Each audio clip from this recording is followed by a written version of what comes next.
books talk about three or more ways to prove theorems about sets. And we're more interested in the theorems than in the proofs, but sets are so abstract that if you don't prove that what you're doing is correct, then you have a very high chance of being incorrect. And so in these abstract realms, proofs become very important. They're important because they help us understand whether theorems are correct or not. So the methods that are commonly discussed are, one is to use Venn diagrams. And Venn diagrams, that's just one example. You can never, ever, ever in any realm prove anything from one example. So if I draw a Venn diagram, then I might be able to prove something or decide something about that particular pair or triple or whatever of sets. But that doesn't prove a general theorem about sets. And it certainly doesn't prove a general theorem about infinite sets. Venn diagrams are to help you discover theorems. That's what we really want to do, is discover theorems. But they're not a reliable way to prove things, and so don't. I suppose somebody might ask you to use a Venn diagram, but what you're really doing is illustrating, not proving. Another thing that gets mentioned is membership tables, and that is, it's not something that appears to be very useful. It makes things look like a truth table, which is appealing to some people or in some realms, but it's an excessively complicated method that is not widely applicable. If you're doing something that involves more than three sets, the membership table becomes unwieldy, and it is therefore not worth spending a lot of time studying it. And so throw that one out the window. Venn diagrams out one window, membership tables out another window. And what we're left with is what our textbook calls using definitions, which doesn't strike me as the right way to say it, but that's what we'll call it because they've called it that. And there is one particular definition. What they mean is definitions of sets, by the way. But there's one particular definition in set theory that is very important and is the key to doing all of these things. And so, and that question is whether two sets are equal. Now, of course, that's the most natural format for any theorem about sets, is to say, oh, these two are equal. And so there is basically only one way to prove that two sets are equal. And so, and it involves an and statement. So it's actually two things. And one of them is that that you have containment, and the other is that you have the other containment.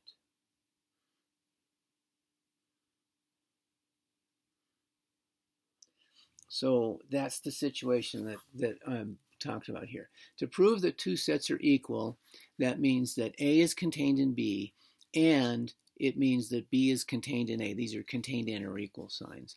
And so that's the only reliable way to structure a proof that two sets are equal, except under very unusual circumstances.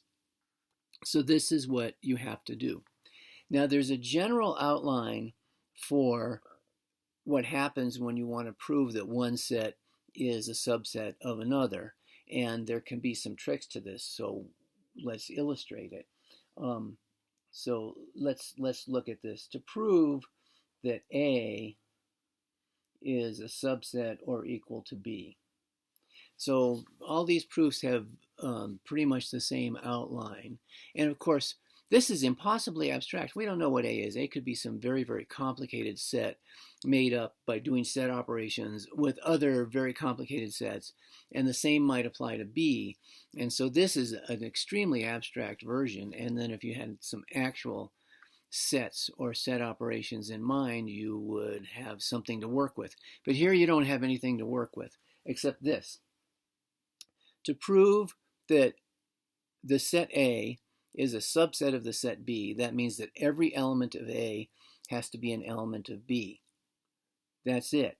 Now, how to get from having an element of A to having an element of B is sometimes very difficult, sometimes very abstract, sometimes very obvious, sometimes it's just a matter of rearranging the data, but that's the situation.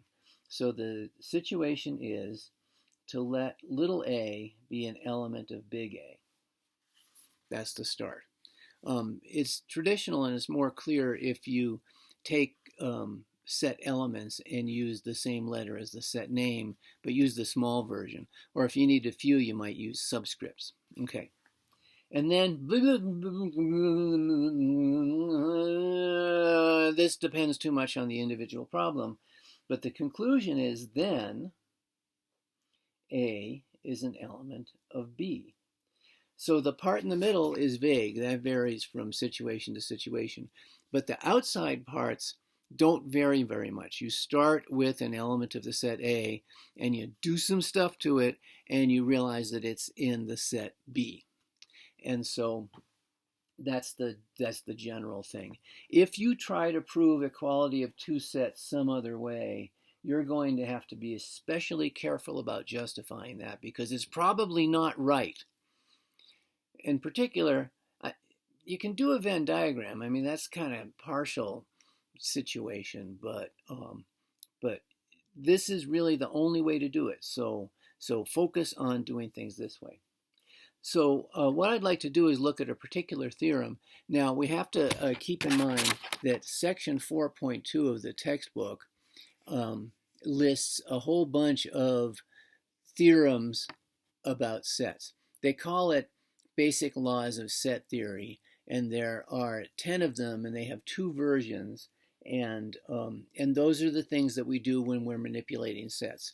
So when someone refers to a theorem that's previously proven, that's these, and so use these, and they're there to be used, and so you can just quote these, and your reasoning will be correct. So that can sometimes be some preliminary reasoning that might go on, but anyway. So we're gonna look at one of these, and since I have written it out using an alternative notation, I'm going to continue to use what I wrote out. But let me explain how this relates to the thing that you'll read in the book. So the notation, this is notation for complements, which is notoriously flaky, that many people have many different notations for complements. So let me write the complement of some set A. We've got two ways to write it. The book is using A with a superscript C, perfectly legitimate notation, and it's not A to the C. It's a superscript. It's a modification of A that says that that's the complement. Another common notation is A bar. Put a bar over the top. Very common notation, and so there's that. There's another one I won't write down because it's so confusing, which is to say A prime. And that can be confused with so many other things that it's probably best to avoid it. So A superscript C or A bar, that means complement. And remember, complement has to do with respect to some universe that may not be explicitly stated, but it needs to be there. So I'd like to state a theorem about complements, and I'm only going to prove half of it for the sake of time and leave the other half for you to look at. So here's the theorem, and it's a theorem about complements, and it says this. So what I'm going to do is going to take A intersect B and take the complement, and I'm going to claim that that is equal to, which is to say that that is the same set as the complement of A union the complement of B.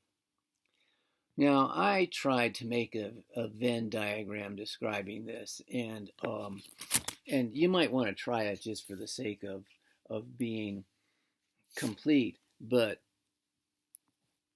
there it is. This thing here It's like, oh yeah, if you can determine anything by looking at a diagram like this, then you have some kind of um, unusual, superhuman visual disembedding talent. The better way to do this, if you want to try to use Venn diagrams, is to make a really big Venn diagram, and then you might have some chance with lots of colors, and then you might have some chance. So it might be worth it to illustrate the theorem by looking at a Venn diagram, or you might have used a Venn diagram to help you find or suspect that the theorem is true, but you can't prove it. There's one way to prove this. There is one way to prove this. If you try to prove this some other way, then you are wrong. Okay, so there are two things to prove here, and I'm going to use this, continue to use this thing that I said the other day. When you're working with writing out a proof, when you need something, say, "Oh, I need that. I'm trying to get this," and so if you don't say this, it looks like you're saying that the next stuff that comes after is true, which you don't know yet. So don't be a liar. Say, "I need this," and that's okay. So the thing is, with set equality, you need two things. So the number one thing that you need is that the complement of A intersect B is contained in the union of the complement of A and the complement of B. That's one of the things that you need to prove. I don't know that it's true yet. Well, I do know that it's true, but I haven't told you why it's true yet. The other thing that you need is the inclusion pointing the opposite way. And so that would be that if I take A bar union B bar, that is contained in A intersect B bar. So those are the two things that are needed to prove this theorem. So I'm going to do one of them, and to illustrate how you go through. There's the part of the difficulty here is there's almost nothing to this, and so because it's so abstract. So I've said before, I'll say again, that part of the problem with sets is that they're so simple that nobody can possibly understand them. There's nothing to grab onto with your mind. If you have a set that's constructed from a certain process, now you've got something to work with. But if someone just walks up to you in the street and says, "Hey, I've got a set," and you can say, "Get away. That doesn't mean anything to me at all." But if you say how the set came to be, then that would be good. Now you can work with it. But this is now abstract sets. So this is a general relationship among sets in some universe. Okay. So I'm going to prove number 2. Proof of 2.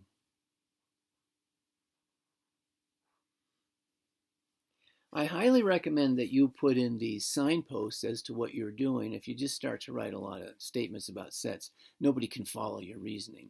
So if I say proof of 2, now you don't have to wonder, what's he talking about?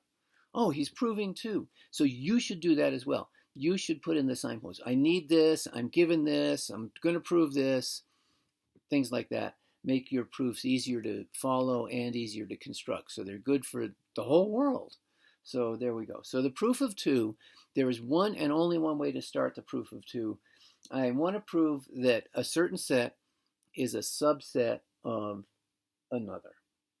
So I'm going to start with an element of what's supposed to be the smaller set. So I'm going to let X be an element of A bar union B bar. I'm using X because I don't want to be prejudicial about A and B. So that is, here's the statement 2, and so I'm picking an element of this, and then I'm going to play with that element, and hopefully I end up in here. So there it is. Okay. Unions are a little bit difficult to work with because they break down into two things. If X is in a union, then it's in one of them. Well, if it's not, it's in the other one, or it might be in both. But so they break down. So let me put things this way. If X is in A, X is not in A, X is in A bar. It's the theorem about A bar.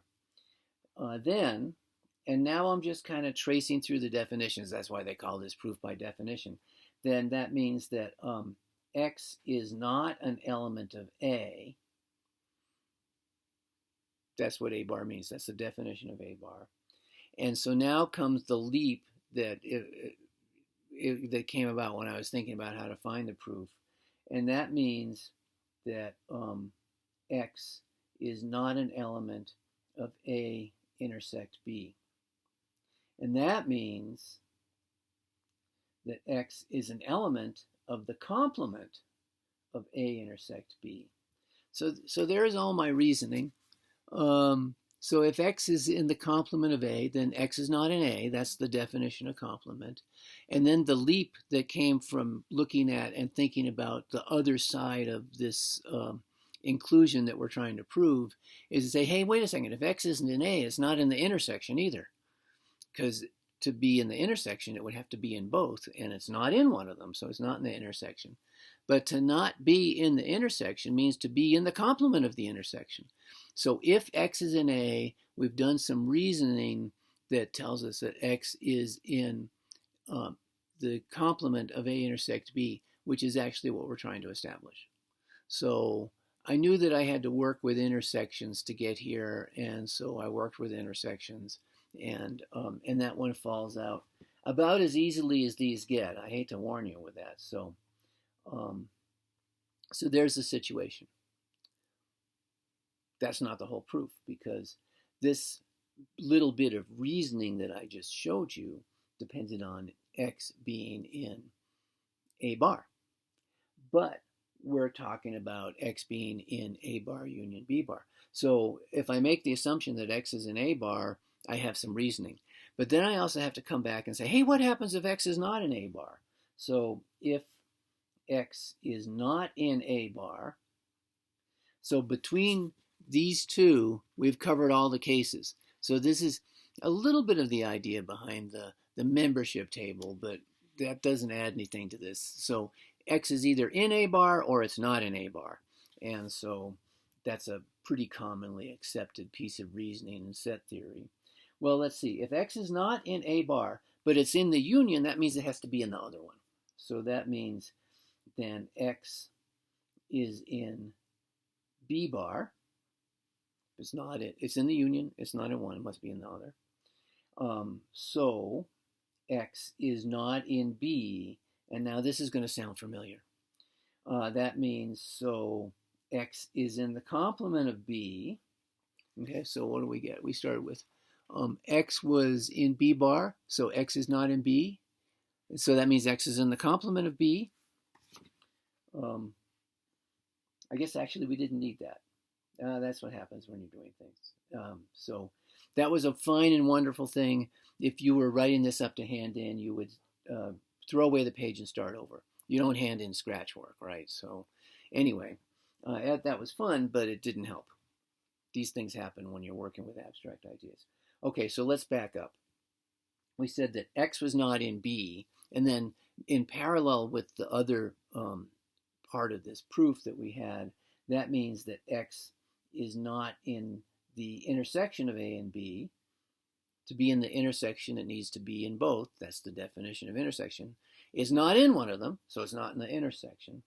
And that means that X is in A intersect B bar. And that's done. So some people put a little square to say the proof is done. If you've written the proof in a way that it's not obvious that it's done, then you need to go back and rewrite it again to make it clear. So what's gone on here? Someone discovered an interesting theorem, and you might have looked at a Venn diagram to see that it was interesting. And it's a theorem that states that two sets are equal. That's the big picture. And you need to always be looking at the big picture. Two sets are equal. That breaks up into two separate theorems. One is that the left set is contained in the right set, and the other is that the right set is contained in the left set. That's the only way to prove that sets are equal. and then I only did one direction of that. So be clear, I only did one direction, but the direction said you start in, say, the left set, you take an element of there, you play with its properties, and you come up with properties that say it's in the right set, and that's how you establish the inclusion.